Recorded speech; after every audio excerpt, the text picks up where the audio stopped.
এই খালটা আমাদেরকে ফিরিয়ে আনতে হবে আমাদের জাতীয় স্বার্থে, আবারও তুরাগ এবং বুড়িগঙ্গার সাথে প্রবাহমান করে সংযুক্ত করে দিতে চাই।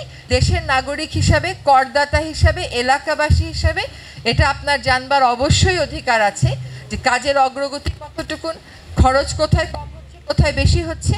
সেনাবাহিনী এই দায়িত্ব নিয়েছে, সেজন্য সেনাবাহিনীকে আন্তরিক ধন্যবাদ। কারণ এই খালের একেবারে পার ঘেঁষে বড় বড় বিল্ডিং হয়েছে। এখন এই খালটা খনন যখন করা হবে, এটা কিন্তু বেশ ঝুঁকিপূর্ণ একটা কাজ। সেই জন্য আমরা সেনাবাহিনীর সাথে কথা বলে তাদেরকে এই কাজটা দিয়েছি। আপনাদের কাছে আবেদন থাকবে যে আপনারা তাদেরকে পূর্ণ সহায়তাটা করবেন। এই খালটা অন্য খালগুলোর মতন না, এটা বুড়িগঙ্গা এবং তুরাগ দুইটা নদীকে সংযুক্ত করে, ফলে পরিবেশগত বিবেচনায় এইটার কিন্তু গুরুত্ব অন্য রকমের। এখানে যে প্রেজেন্টেশনটা দেয়া হলো সেখানে খালের পানিকে খুব সুন্দর নীল দেখানো হলো।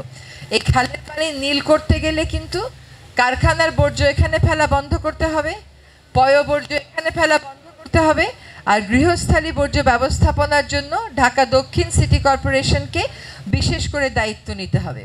যে কাজগুলোর কথা সেনাবাহিনীর পক্ষ থেকে এখানে উপস্থাপন করা হলো। ওয়ালটন এখন দেশের সীমানা পেরিয়ে পৌঁছে গিয়েছে 50টিরও বেশি দেশে। ওয়ালটন, ঘরে ঘরে বিশ্বজুড়ে। তাদের কাছে আমার আরেকটা অনুরোধ থাকবে যে এখানে একটু ময়লা আবর্জনা ব্যবস্থাপনার জন্য কোন কোন পয়েন্টে ঢাকা দক্ষিণ সিটি কর্পোরেশনকে ডাস্টবিন ফেলতে হবে, কিভাবে তারা কালেক্ট করবে, এই জিনিসটা একটু ঠিক করে দিয়ে, নতুবা আপনাদের আমাদের যে কষ্ট সেটা কিন্তু শেষ পর্যন্ত আর দীর্ঘস্থায়ী হবে না। এই খালটা আমাদেরকে ফিরিয়ে আনতে হবে আমাদের জাতীয় স্বার্থে।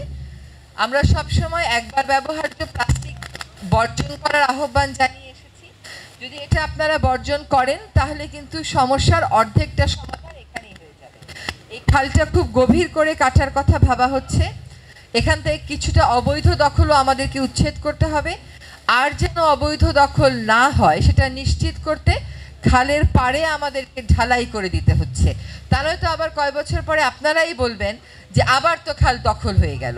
তো দখল থেকে বাঁচাতে খালের পাড়, খালের তলদেশ না, কিন্তু আমাদেরকে খানিকটা করে হলেও ঢালাই করে দিতে হবে এবং খালের পাড়ে আমরা যতটুকুন সম্ভব ওয়াকওয়ে নির্মাণ করে দেব। তো আশা করি আজকে থেকে কাজ শুরু হয়ে যথাসময়ে কাজটা শেষ হবে এবং এই খাল পুনরুদ্ধারের প্রকল্পটা এবং কাজটা একটা দৃশ্যমান এবং দেখার মতন, মনে রাখার মতন করেই সেনাবাহিনী করবে। আপনারা এলাকাবাসী হিসেবে তাদেরকে সর্বোচ্চ সমর্থন দেবেন, এটা আমরা প্রত্যাশা করি। এবং আজকে আপনাদের সামনে এই খালের পুরোটা বাজেট, যে কি অর্থ আছে, কতটুকুন অর্থ আছে, এটা পুরোটা আপনাদের সামনে তুলে ধরা হয়েছে। কাজে দেশের নাগরিক হিসাবে, করদাতা হিসাবে, এলাকাবাসী হিসাবে এটা আপনার জানবার অবশ্যই অধিকার আছে যে কাজের অগ্রগতি কতটুকুন, খরচ কোথায় কম হচ্ছে, কোথায় বেশি হচ্ছে। এটা আপনারা সেনাবাহিনীর সাথে অবশ্যই যোগাযোগ রেখে এটা নিশ্চিত করবেন যে আপনাদের টাকাটা ঠিকভাবে আমরা ব্যবহার করি মতন। আমাদের সময় খুব কম, আমাদের যেটুকুন সময় আছে তাতে কাজটা আমরা শুরু করে দ্রুততার সাথে এগোবার চেষ্টা করব, কিন্তু পুরো কাজ শেষ করতে করতে আমিও আপনাদের কাতারে চলে যাব, জাহাঙ্গীর ভাইও আপনাদের কাতারে চলে যাবে।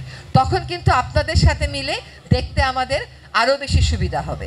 তো আমরা সুভাদ্রা খালটাকে আবারও তুরাগ এবং বুড়িগঙ্গার সাথে প্রবাহমান করে সংযুক্ত করে দিতে চাই।